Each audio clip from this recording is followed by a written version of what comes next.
So akhirnya tuan-tuan, kita kena faham satu perkara. Our government is trying their best. And to the best of their ability. Of course, kerengga-kerengga ni akan menggigit-gigit kita. Langau-langau ni, seluang-seluang ni akan merosakkan kita. Tapi ketahuilah hari ini jawapan PMX sangat padu. #VPN Koyak. Boleh tak tuan-tuan? Kita floodkan. #VPN Koyak hari ini tuan-tuan. VPN Koyak. Hashtag. Satu word VPN Koyak. Boleh tak tuan-tuan? #VPN Koyak. Thank you. 13,000 yang menonton kita pada malam ini. Alhamdulillah. Terima kasih. Dan siapa yang nak menuduh Anwar liwat, jerit dan sebagainya, menjawablah korang dekat akhirat nanti. Itulah contoh orang yang campur tangan dalam memastikan seseorang itu bersalah. Inilah contoh.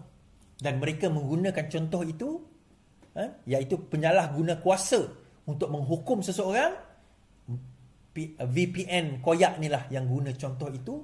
Inilah mereka-mereka yang wajar kita koyakkan, tuan-tuan. #VPN Koyak. Tolong, come on. #VPN Koyak, come on.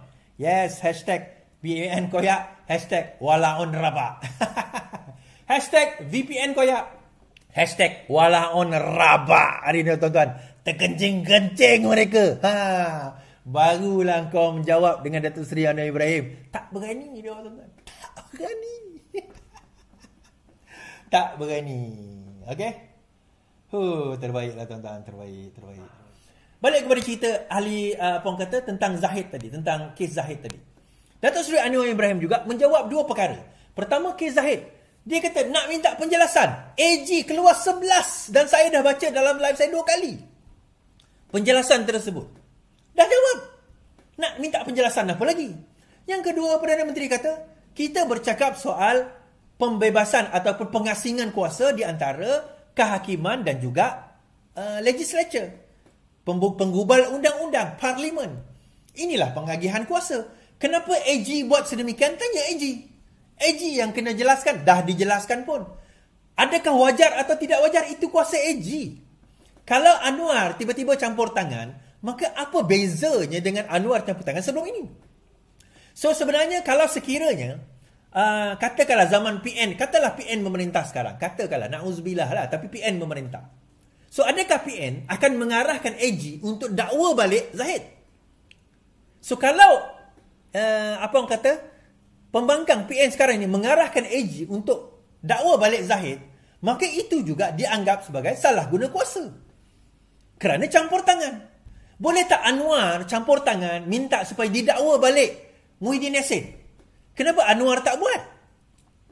Kalau kita fikir logik. Sebab itu saya kata orang macam Syed Saddiq ni orang paling tak berprinsip, tuan-tuan. Saya sekarang ini menentang rasuah. Kenapa 9 bulan baru dia lawan rasuah? Kenapa masa kita nak bentuk kerajaan dulu, dia antara orang yang ke depan nak sign dokumen menyertai kerajaan PHBN ni? Kenapa muda pada waktu itu? Kalau berprinsip sangat, kita tak setuju dengan kenyataan ini. Kita takkan terima kenyataan ini. Kita tak nak untuk bersama dengan PHBN. Kita akan jadi pembangkang 9 bulan yang lalu. Tapi kenapa sekarang? Sebab tak dilayan oleh Anwar Ibrahim. Macam tu. Dan perkara kedua Datuk Seri Anwar sebut di dalam parlimen ialah berkenaan dengan minyak. Datuk Seri Anwar sebut tadi, dia kata, kalau korang perasan, dia kata, before 2018, harga minyak Saudi adalah 50 sen. Pada 2018, harga minyak Saudi pada masa itu adalah RM2.10 kalau tak silap. Dan pada masa itu, minyak kita pada harga RM1.90. I think lebih kurang macam itu. Saya tak ingat exactly.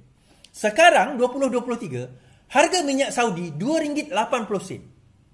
Harga minyak kita RM2.05. Kita nak bercerita tentang harga minyak turun kan? Kalaulah Datuk Seri Anwar Ibrahim itu tidak menunaikan janji dia, kawal harga minyak, harga minyak kita sekarang ini lebih kurang RM3 ke RM3.10.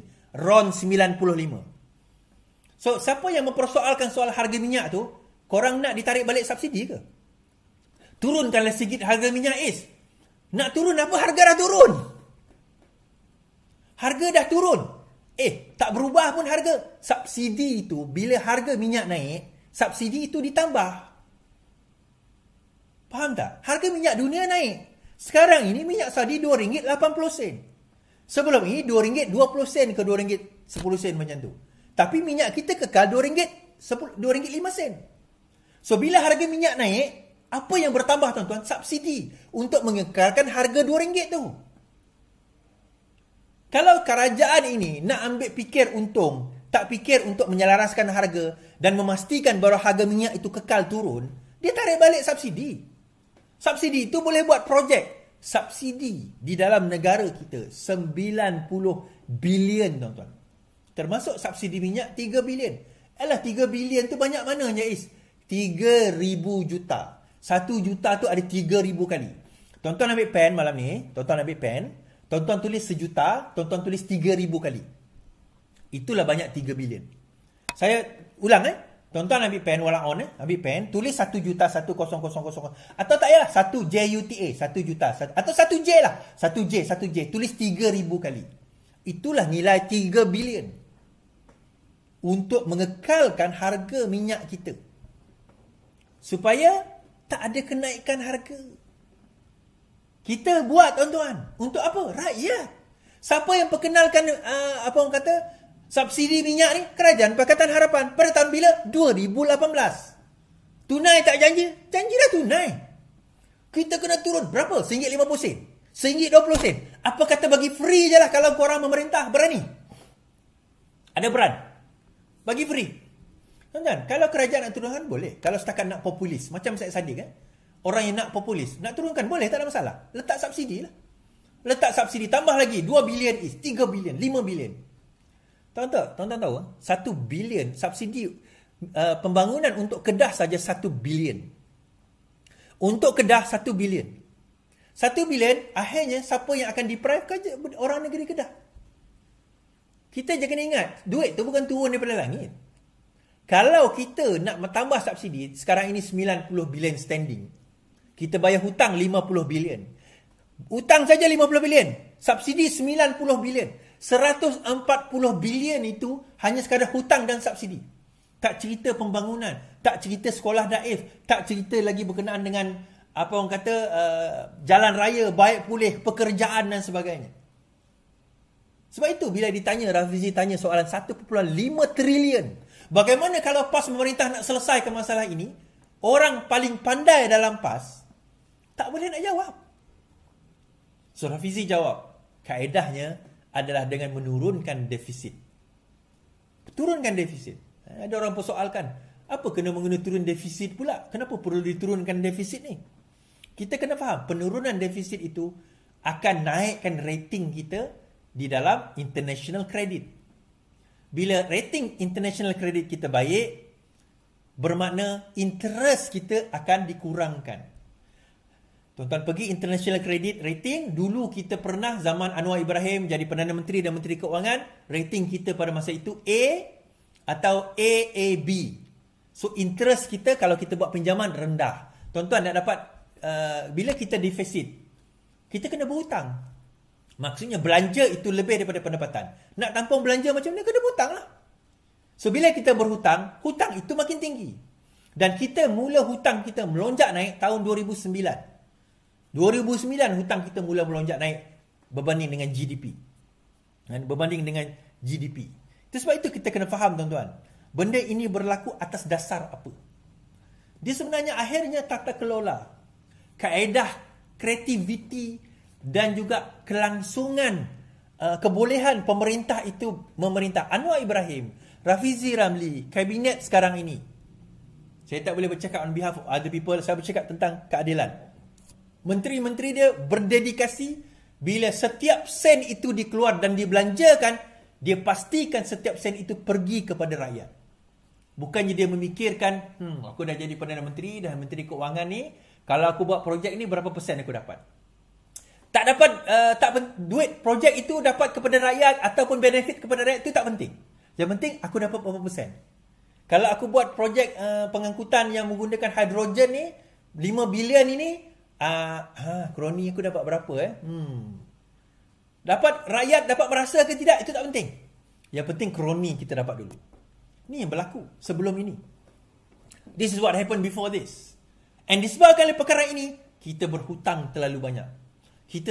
Bila berhutang terlalu banyak, kita belanja itu lebih daripada pendapatan kita, akhirnya lebih tu nak dapat kat mana? Saya bagi contoh tuan-tuan. Tuan-tuan nak belanja. Okey, tahun depan punya bajet. Okeylah, kita pun dengan family kita dah kira gaji bapa 3,000. Tolak makan minum semua. Okey, akhirnya kita ada baki lebih kurang 500. 500 kali 10 bulan, 5,000. 5,000, 6,000 ringgit 12 bulan. No, kita ada baki 6,000 ringgit. Okey, tapi tahun depan kita nak pergi holiday. 6,000 mana cukup? Berapa pergi holiday? At least 6,000, kita nak pergi holiday 20,000. So, defisit. Kita punya pendapatan, tolak semua, baki itu lebih. Kita nak belanjakan 20,000, tetapi kita ada 6,000 saja. So, kita ada defisit berapa? 14,000. So, mana nak dapat duit? Apa kita buat pinjaman? So, tahun depan, pinjam 14,000. Tahun satu lagi, pergi lagi holiday, pinjam lagi. Tahun satu lagi, pinjam lagi.